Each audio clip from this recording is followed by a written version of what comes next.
Hello friends, അപ്പോൾ ഇന്നത്തെ വീഡിയോയിൽ നമ്മൾ എന്താ നോക്കുന്നത് വെച്ചാൽ നമ്മൾ സി പ്രോഗ്രാം അല്ലെങ്കിൽ C++ പ്രോഗ്രാം ചെയ്യാൻ വേണ്ടിയിട്ട് ഉബുണ്ടുവിൽ യൂസ് ചെയ്യുന്ന ഐഡിയസിനെ കുറിച്ചാണ്. അതിലൊരു ഐഡി നമുക്കൊന്ന് ഇൻസ്റ്റാൾ ചെയ്ത് നോക്കാം. അപ്പോൾ നമ്മൾ കോമൺ ആയിട്ട് യൂസ് ചെയ്യുന്ന എക്ലിപ്സ്, നെറ്റ്ബീൻസ് അങ്ങനത്തെ ഐഡീസിനൊക്കെ നമ്മൾ കണ്ടതാണ്. അപ്പോൾ അതുമായി തന്നെ ഒരു ഐഡിയാണ് CodeBlocks എന്ന് പറഞ്ഞ ഐഡി. ഇതെങ്ങനെ നമുക്ക് ഇൻസ്റ്റാൾ ചെയ്യാമെന്നൊക്കെ നോക്കാം. വിൻഡോസിലൊക്കെ ഉപയോഗിക്കുന്ന ടർബോസി അതേമാതിരി തന്നെ അല്ല, നമ്മളിപ്പോൾ ഇതിൻ്റെ മുന്നേ ചെയ്തത് എങ്ങനെയാണെന്ന് വെച്ചാൽ നമ്മൾ ടെക്സ്റ്റ് എഡിറ്റർ യൂസ് ചെയ്ത് ടൈപ്പ് ചെയ്തു, പിന്നെ നമ്മൾ ടെർമിനലെടുത്ത് കമ്പയർ ചെയ്തു, റൺ ചെയ്തു.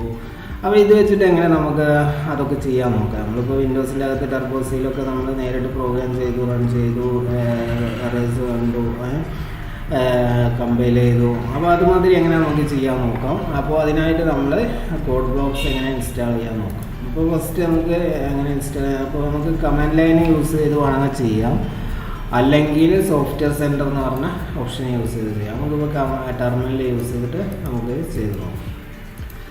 അപ്പോൾ നമ്മൾ ടെർമിനൽ ഓപ്പൺ ചെയ്തു. നമ്മൾ GCC ഇൻസ്റ്റാൾ ചെയ്ത് കംപ്ലീറ്റഡ് ആണെന്ന് നോക്കണമെങ്കിൽ നമുക്ക് GCC വേർഷൻ ടൈപ്പ് ചെയ്താൽ നമുക്ക് GCCൻ്റെ വേർഷൻ നമുക്ക് കിട്ടും. 9.4.0 വേർഷൻ നമുക്ക് കിട്ടണം.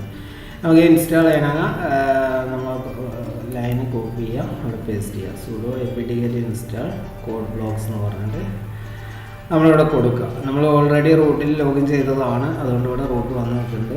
അല്ലെങ്കിൽ നമ്മളോട് റൂട്ടിൻ്റെ പാസ്വേഡ് നമ്മളോട് ചോദിക്കും. അപ്പോൾ കൊടുക്കുക. CodeBlocks നമുക്ക് ഇൻസ്റ്റാളേഷൻ കംപ്ലീറ്റ് ആയിട്ടുണ്ട്. അതിന് ശേഷം നമ്മൾ എന്ത് ചെയ്യാം, ഇതൊന്ന് റൺ ചെയ്ത് നോക്കാം. അപ്പോൾ അത് റൺ ചെയ്യണമെങ്കിൽ നമുക്കിവിടെ CodeBlocks നേരിട്ട് ടൈപ്പ് ചെയ്യാം, അല്ലെങ്കിൽ നമുക്ക് നമ്മുടെ ഷോ ആപ്ലിക്കേഷനിൽ പോയിട്ട് നമുക്ക് CodeBlocks ടൈപ്പ് ചെയ്താൽ നമുക്കിവിടെ ആപ്ലിക്കേഷൻ ഡിസ്പ്ലേ ചെയ്ത് വരും. അപ്പോൾ ഓൾറെഡി ഇവിടെ വന്നിട്ടുണ്ട്. അപ്പോൾ ഇതിൽ ക്ലിക്ക് ചെയ്യാം.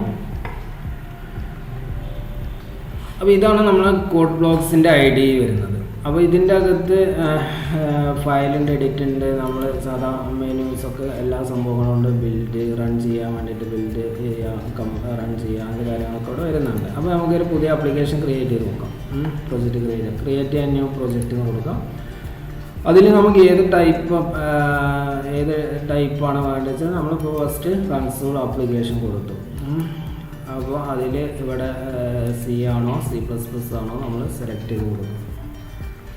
അപ്പോൾ അതിന് ശേഷം നമ്മൾ നെക്സ്റ്റ് കൊടുക്കുക. പിന്നെ നമ്മൾ ഇതിന് പ്രൊജക്റ്റ് ടൈറ്റിൽ കൊടുക്കുക.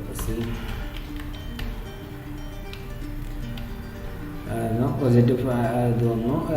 പ്രൊജക്റ്റ് ക്രിയേറ്റ് ചെയ്ത ലൊക്കേഷൻ എവിടെ വേണ്ടത് നമുക്ക് കൊടുക്കാം. ക്ലിക്ക് ചെയ്തിട്ട് എവിടെയാണോ നമുക്ക് ആ ഫയൽ സേവ് ചെയ്യേണ്ടത് അത് കൊടുക്കാം. പിന്നെ അതിന് ശേഷം നമ്മൾ നെക്സ്റ്റ് കൊടുക്കുക. അപ്പോൾ നമ്മൾ കമ്പൈലർ നമ്മൾ സെലക്ട് ചെയ്ത് കൊടുക്കുക. GCC കമ്പൈലറാണ് നമ്മൾ സെലക്ട് ചെയ്യുന്നത്. അതിനുശേഷം നമ്മൾ ഫിനിഷ് കൊടുത്തു.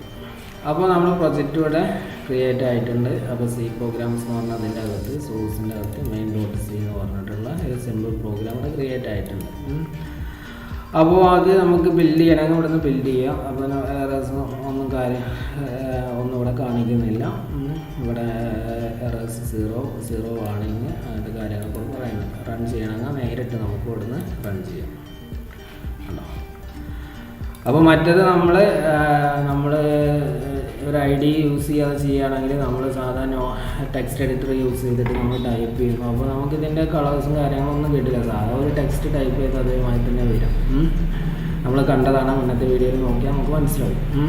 അപ്പോൾ പിന്നെ നമ്മളത് കമ്പൈൽ ചെയ്ത് റൺ ചെയ്യണമെങ്കിൽ ടെർമിനൽ ഓപ്പൺ ചെയ്ത് GCC കമാൻഡ് യൂസ് ചെയ്ത് അത് ഒബ്ജക്റ്റ് ഫയൽ ക്രിയേറ്റ് ചെയ്ത് ആ ഫയൽ റൺ ചെയ്യുക, അങ്ങനെയൊക്കെ ഒരുപാട് കാര്യങ്ങളുണ്ടായിരുന്നു. ഇത് നമുക്ക് നേരിട്ട് ടൈപ്പ് ചെയ്യുക, ബിൽഡ് ചെയ്യുക, റൺ ചെയ്യുക, കാര്യങ്ങളൊക്കെ നമുക്ക് ഇതിലൂടെ നടത്തും. Okay, thank you.